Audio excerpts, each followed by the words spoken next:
That's why you shouldn't eat the Good cake. evening, Shirota, everybody. It's lovely to see you again, especially the people in the back out and about. Louder, please. Yes. I'm using a microphone. All right, so this is actually the sequel. This is more Weapons of Mass Digestion. Because 2 years ago we did one called Weapons of Mass Digestion. Okay, so I guess we'll just begin. First, acknowledgements. Much gratitude and love to Gail Garland, my mother-in-law, for the lesson on cooking and how Tai Chi hands helps in the art of cake decorating. Thank you. To everybody, clap a lot more.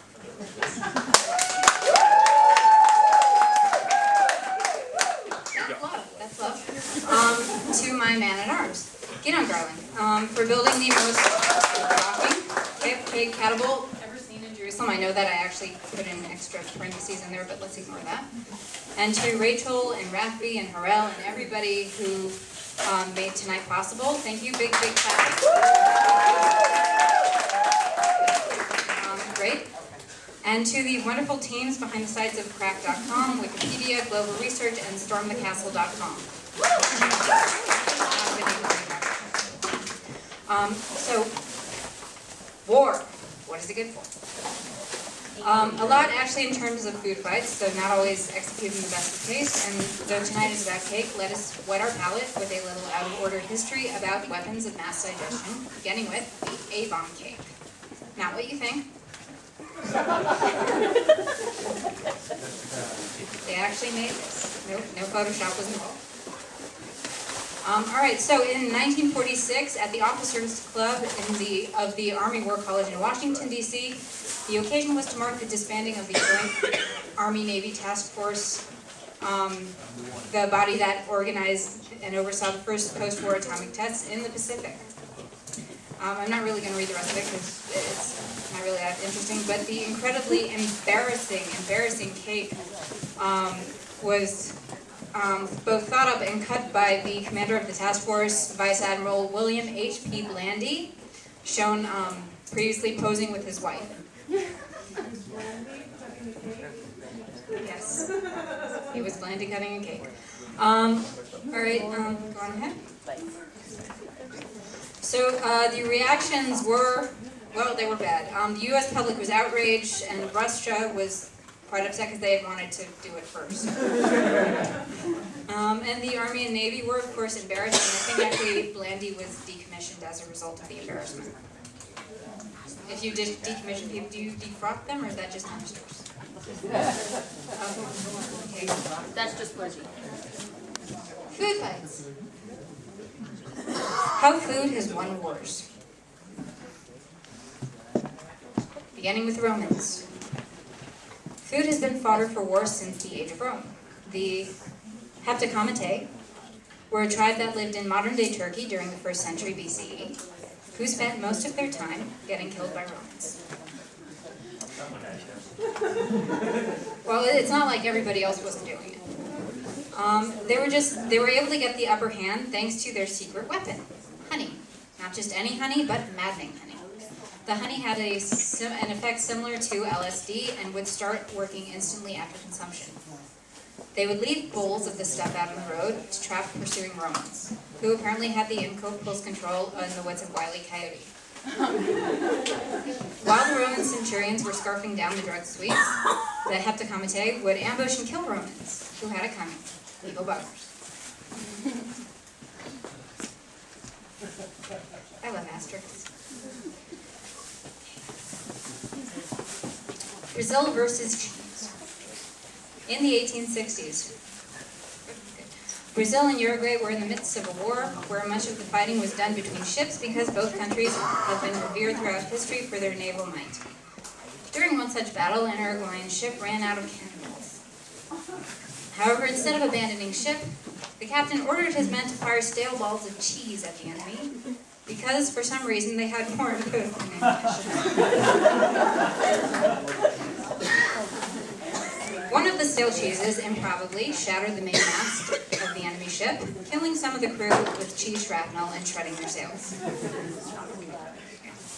The Brazilians retreated, presumably taking the long way back to port, so the crew could rehearse their story about how their ship totally got attacked by a sea monster and had not been crippled by a volley of petrified dairy.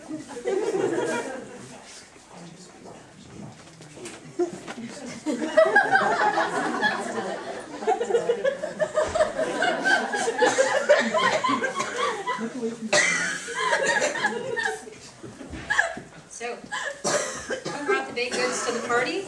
The Americans! Who else? Japan versus baked goods. During World War II, the Americans were looking for a way to smuggle explosives to Chinese rebels fighting the Japanese. Some clever person figured out a way to create a powdered explosive disguised as baking flour and codenamed the mission Aunt Jemima.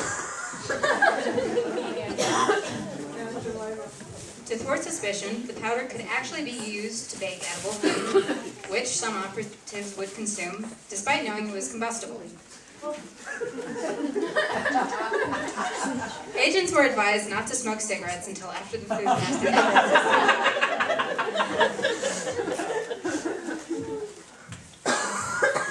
It says flour, not secretly bombs. So what does this have to do with cake? Glad you asked.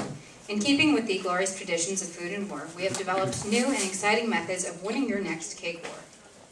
Actually, not really new, but definitely exciting. Presenting the Cupcake Catapult.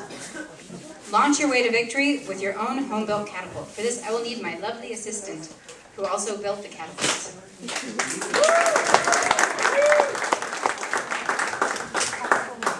Okay.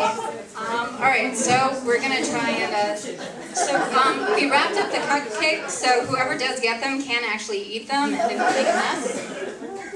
So, if you don't want, duck. Okay, you ready? Okay.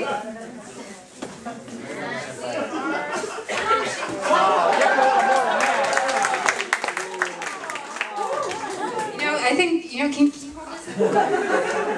There's a stand behind it. Put it up on the stand. Let her rip. There you go.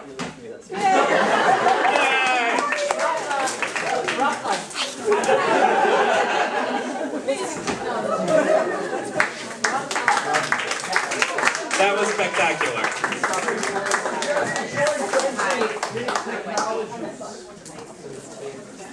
$1 million idea, thank you. All right, so moving on. Problems besides the obvious. And solutions.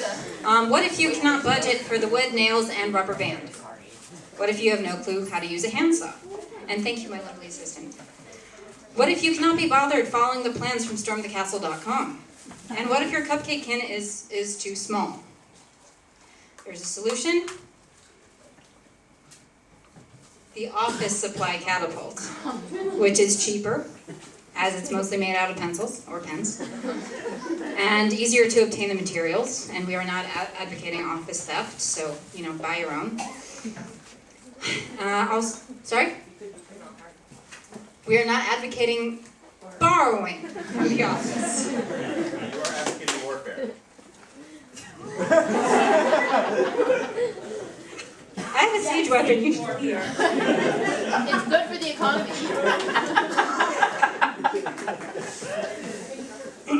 That's enough from the leftists. My perspective, I'm a writer. Yeah, but you're on the left. You're on the left. You're literally on my From my left. perspective, I'm right wing. From her perspective, I'm left wing. It's a difference of opinion. All you have to do is stand over here and you're facing the right way. I'm just saying that side of the room's really empty. All right, okay, so, summary. I don't really have one, and I have a siege weapon now, so you can't really make me write one. However, no, that was pretty much it, actually. Thank you very much. Who's up next?